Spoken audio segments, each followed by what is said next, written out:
Temas económicos en nuestra pantalla. ¿Cómo le va? Bienvenido. Vamos a reseñar lo que ocurre en nuestros pueblos, decisiones que toman nuestros gobernantes y que impactan en nuestros bolsillos. Ayer en México el presidente López Obrador indicó que lo peor de la crisis económica ha terminado. Las oficinas de empleo de España registraron 5.007 nuevos desocupados. No es solo el número, sino el panorama que se viene en ese país. Ya se lo amplío. Y además en el espacio de análisis vamos a reseñar lo que vive el pueblo sirio bajo asedio, bajo sanciones y hostigamientos de Estados Unidos y potencias occidentales.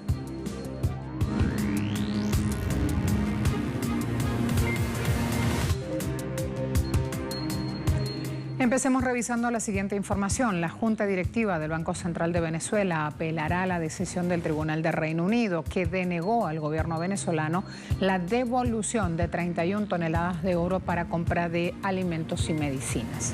El Banco Central de Venezuela, BCV, presidido por Calixto Ortega, presentó en mayo pasado una demanda en contra del Banco de Inglaterra con el fin de obtener y vender los lingotes venezolanos para transferir recursos al Programa de Naciones Unidas para el Desarrollo, PNUD, y de esa manera usar en plena pandemia esos fondos para el apoyo de todos los venezolanos. El Banco de Inglaterra ha ratificado una decisión buscando a Guaidó y su contexto político, y allí entonces se da esta situación. Es un tema que seguimos de cerca, ya lo vamos a ir viendo los días siguientes a ver qué rumbo toma. En Brasil, repartidores de delivery se hicieron en plena pandemia una actividad donde denuncian las condiciones laborales que están pasando. Primera huelga, los repartidores a domicilio por aplicación digital, una actividad esencial en los tiempos que vivimos de coronavirus, denunciaron y exigieron remuneraciones justas porque lo que cobran es irrisorio y precario. Denunciaron que están con bajas condiciones laborales y ayer lanzaron su primera huelga en varias ciudades brasileñas. De allí son estas imágenes. Al grito de precio justo, 1 millar de repartidores de empresas como Uber Eats, Rappi o James hicieron rugir los motores de sus motocicletas en la Avenida Paulista, una de las principales arterias viales, la capital económica del país, estamos hablando. Luego se trasladaron para bloquear otros puntos de la ciudad. José Baldo, por ejemplo, es un repartidor que estaba allí manifestando y dijo que hay entregas en las que ganan R$1 por kilómetro recorrido, R$1, la moneda brasileña, a veces 70 centavos de real por kilómetro recorrido, y eso significa que tienen que hacer 10, 20 entregas para llegar a 80 o 100 reales, entre 15 y 19 dólares aproximadamente. No les alcanza para vivir en Brasil con eso. Estamos totalmente expuestos al coronavirus, diariamente, sin ninguna protección, porque es falso que las compañías nos dan protección. Las compañías no entregan máscaras, nosotros hacemos nuestras propias máscaras o las compramos, y el gel de alcohol. La plataforma Rappi ahora tiene un sistema de puntos para que pueda trabajar durante la semana. Debe trabajar los sábados y domingos. ¿Cómo se me puede exigir que trabaje? En Chile, la pandemia también da un golpe a la economía. El país está luchando con la actual situación pandémica y más de 3 meses de encierro es lo que tienen los residentes del sur de Santiago. La capital se están organizando para ayudar a alimentar a sus vecinos porque denuncian un estado ausente. Van a ver ahora un voluntario de un banco de alimentos explicando que casi el 80% de las familias en su comuna están sin trabajo. Por eso él citó el panorama como caótico, no hay recursos, no hay con qué comprar los alimentos y la ayuda del gobierno no es suficiente. La economía de Chile se contrajo menos 15,3% en mayo pasado si comparamos con mayo de 2019, lo que muestra la peor caída de varias décadas impulsada por efectos negativos de la pandemia. En este sentido, el ministro que estuvo aludiendo el tema, el ministro de Hacienda, indicó que son cifras históricamente sin precedentes La contracción informada el miércoles por el Banco Central Autónomo es la segunda caída histórica en solo 2 meses consecutivos, después del menos 14,1% experimentado en el mes de abril 2020.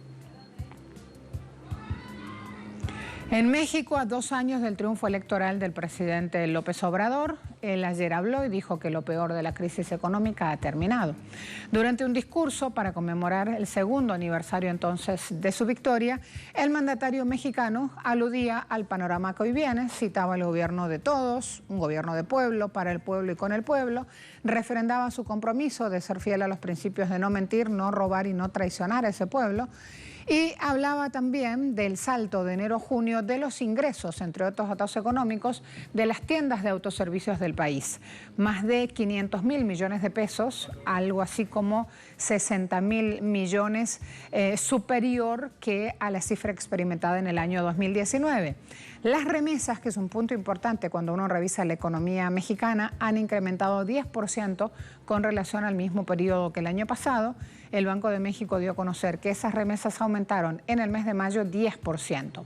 Acotó que la pérdida de empleos que experimenta el país tocó fondo. En abril se perdieron 550.000 puestos de trabajo, en mayo 345 y en junio solo 83.000. Por lo que en julio, si no aumentan estos puestos, se mantendrán los 19.000 millones. Indicó también 53.543 millones se levantaron en el concepto de recaudación de impuestos. Por lo tanto, la moneda nacional, también citando a esto, ha dicho se ha depreciado en un 12%. Ya inició la aplicación del TMEC, Tratado Comercial entre México, Estados Unidos y Canadá, en un momento por demás oportuno, pues la vecindad con la economía más fuerte del planeta, en las circunstancias actuales de recesión global de las economías, nos ayudará a impulsar nuestras actividades productivas. La mayoría de los mexicanos están conscientes de que estamos enfrentando momentos difíciles, pero existe una inquebrantable fe en la transformación política, económica, social y cultural que hemos iniciado desde abajo y entre todas y todos. Ahora vamos a revisar otro panorama, otra situación. En Panamá, ayer se dieron protestas contra el presidente Cortizo en su primer año de gobierno.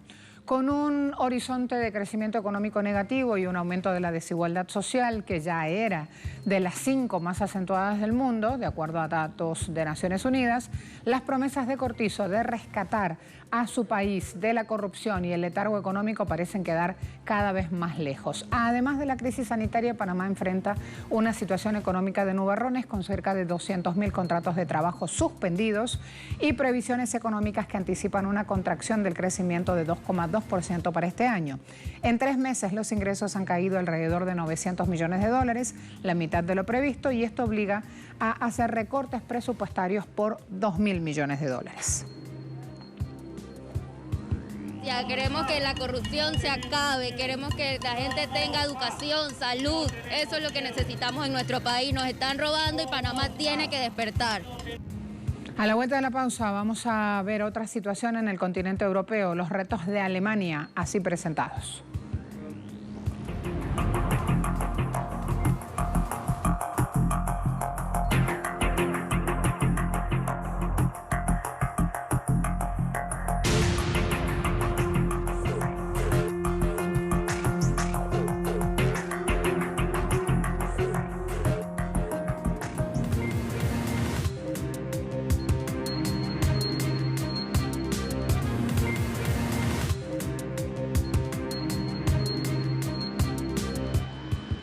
Alemania asumió este 1 de julio la presidencia de la Unión Europea frente a desafíos históricos. El primero pasa por lo que ocupa a todos, la pandemia por COVID-19. El bloque común enfrenta su recesión más profunda desde la Segunda Guerra Mundial. Por ello, la principal tarea de Merkel pasa por poner a todos de acuerdo en el plan pospandemia. La meta desde la Comisión Europea pasa por sellar el pacto de 750.000 millones de dólares, con el que desde Bruselas se apunta a aliviar la crisis económica y el desempleo que deja el virus. Tras varios meses de parálisis laboral y con una vuelta a la denominada nueva normalidad, que todavía no reactiva la economía a los niveles que vivió antes de la emergencia sanitaria. A ello se suma el cuento de nunca acabar, el divorcio europeo. Si bien Reino Unido abandonó la Unión Europea el pasado 31 de enero, aún quedan cuestiones medulares por resolver, entre ellas, ¿cómo será la relación comercial a partir del 31 de diciembre, fecha en que culmina la transición? Este lunes ambas partes dieron inicio a 5 semanas de conversaciones intensas a fin de evitar un no acuerdo que supondría la aplicación de las normas de la OMC con sus elevados aranceles y controles aduaneros a las relaciones comerciales entre Reino Unido y la Unión Europea, una situación que impactaría tanto a la economía británica como a la del bloque comunitario, ya debilitadas por la pandemia. Precisamente en esta jornada se pudo conocer que la Unión Europea y Reino Unido alertaron en sendas declaraciones de las profundas divergencias persistentes en las discusiones sobre su futura relación comercial. Luego de otra ronda de negociación, dijeron nuestro objetivo era conseguir que la negociación tuviera éxito y se desarrollara rápidamente tras 4 días de discusiones. Siguen existiendo profundas divergencias. Habló el negociador de la Unión Europea, Barnier. Su par británico Frost también se refirió con la prensa a estas diferencias significativas que persisten sobre varias cuestiones importantes. No obstante, dijo, las conversaciones continuarán la próxima semana en Londres. Fíjense, los expertos dicen Alemania lo hará otra vez. Ponerse al frente de la recuperación en esta oportunidad, en una era post-pandemia, incluso los analistas vaticinan que la recuperación será de tal manera que alcanzará niveles previos a la crisis provocada a fin del 2021 con una fuerte remontada que ya ha empezado.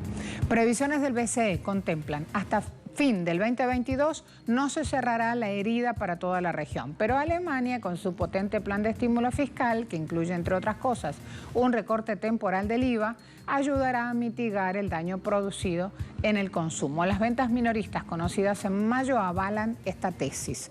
La primera economía de la zona euro ha comenzado la remontada, o por lo menos es lo que opinan y avalan los expertos. Una tesis que se confirmará solo con el pasar del tiempo. Hoy se ha conocido que el desempleo creció en 69.000 personas en junio hasta 2,9 millones de personas desempleadas.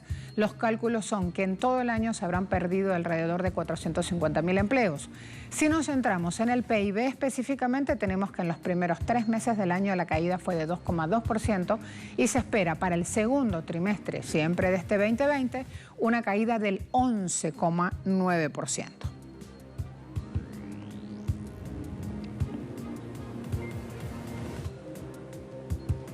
Vamos a ver ahora el panorama distinto que enfrenta justamente el Reino Unido, que es el otro actor en juego en esta cuestión. En este 2020, Reino Unido ha registrado su peor contracción en 40 años. PIB cayó 2,2% trimestral entre enero y marzo, lo dijo la Oficina de Estadísticas Nacionales, una lectura peor que la caída del 2% que esperaban los expertos que participaron en un sondeo de la agencia de noticias Reuters. La baja se debe a una caída drástica en el gasto de los hogares. Además, a principios de junio, el Banco de Inglaterra dijo que la economía puede haberse contraído en un 20% en la primera mitad del 2020 porque los efectos completos de la cuarentena golpearon a la mayoría de los sectores en este periodo, abril a junio. Además, el banco afirmó que la caída de la economía este año podría ser la peor en 3 siglos.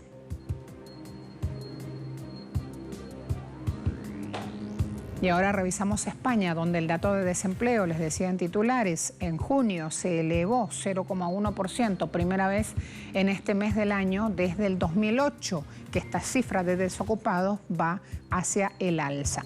Oficina de Empleo Española registró 5.107 desocupados más. La cifra total es de 3.862.883. Según datos del Ministerio de Trabajo y Economía Social, estas cifras profundizan la tendencia de ralentización del ritmo de crecimiento del desempleo iniciado en mayo. El dato de paro de junio, al igual que ocurrió en marzo, abril y mayo, no incluye a los trabajadores que se encuentran en suspensión de empleo o reducción horaria como consecuencia de un expediente de regulación temporal de empleo. ¿Por qué pasa esto? Porque la definición de paro registrado en España no los contabiliza entonces como desempleados. Espacio de análisis a la vuelta, asedio contra Siria. Ese es el tema de hoy.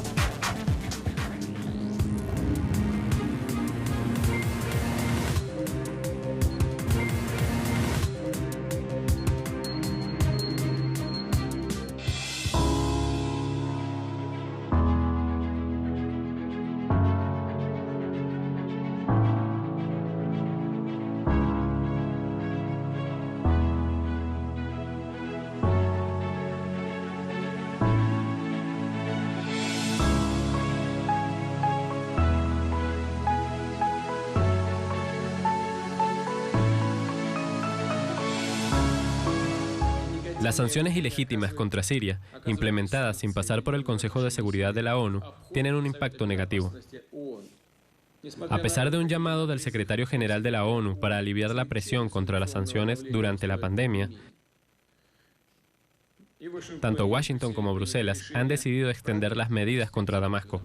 Además, se han adoptado nuevas sanciones, sin ninguna duda, destinadas a sofocar económicamente a Siria. Así, el presidente ruso rechazaba una vez más las sanciones contra Siria, que Occidente decidió recrudecer, aún en plena situación pandémica mundial.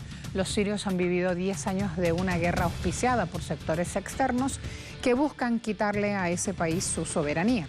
El 17 de junio pasado, Washington activó la ley César, que recrudece estas formas de agresión económica y financiera contra el país, provocando más crisis. 11 millones de personas necesitan asistencia humanitaria urgente, 9 de ellos no tienen suficiente para comer y hay que sumar que más de la mitad de la población está sin trabajo. Esta semana, funcionarios de la Unión Europea y Naciones Unidas realizaron una reunión a fin de recaudar fondos, atender a los refugiados que apenas pueden sobrevivir fuera del territorio sirio, pero lo cierto es que la solución pasa por frenar este asedio constante contra Siria, eliminar las sanciones para que el país pueda hacer frente a la crisis, y para esto no hay voluntad política. No podemos comprar nada, no tenemos dinero ni trabajo, estamos desempleados, los precios son muy altos, este refugio sufre mucho de la sed y del hambre. Las organizaciones humanitarias no nos han visitado en 2 meses. Algunas personas comenzaron a mendigar. La gente está recurriendo a la mendicidad. Así es como sufren las personas. Nos las arreglamos con solo unos pocos artículos. Por ejemplo, compramos nuestras verduras en pequeñas cantidades. Si alguien quiere comprar carne, solo comprará una pequeña cantidad. Cuando voy a la tienda y pregunto por qué el precio de un artículo es tan alto, el propietario dice que el dólar está alto. La moneda siria está totalmente terminada con respecto al dólar estadounidense. Llevé a mi hijo al médico y me dijo que mi hijo sufría de desnutrición. Le recetó vitaminas. El precio de las vitaminas era de 2.400 libras sirias. Y eso fue antes del aumento del precio del dólar. No puedo comprarlos.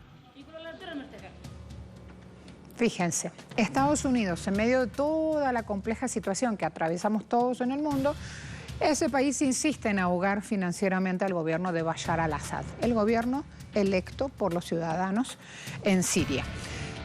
Termina dinamitando de esta forma la estabilidad de todos los sirios. Ahora ha activado la ley César, les decía antes, conocida como una ley genocida, que amplía este bloqueo y además permite sanciones a personas o empresas extranjeras que hacen negocios con el gobierno de Damasco, específicamente en los sectores de la construcción, que tanto lo necesita Siria, la ingeniería, idem, la energía o la aviación. La ley incluye también sancionar a cualquiera que dé apoyo a las operaciones militares de Damasco o a las de sus principales patrocinadores en Siria, Rusia e Irán. Nuevas sanciones que llegan en un momento en el cual Bashar al-Assad está negociando con inversores extranjeros para financiar la reconstrucción del país. Siria necesita, según Naciones Unidas, 400.000 millones de dólares para ser reconstruida. A todos muchas gracias. Hasta luego.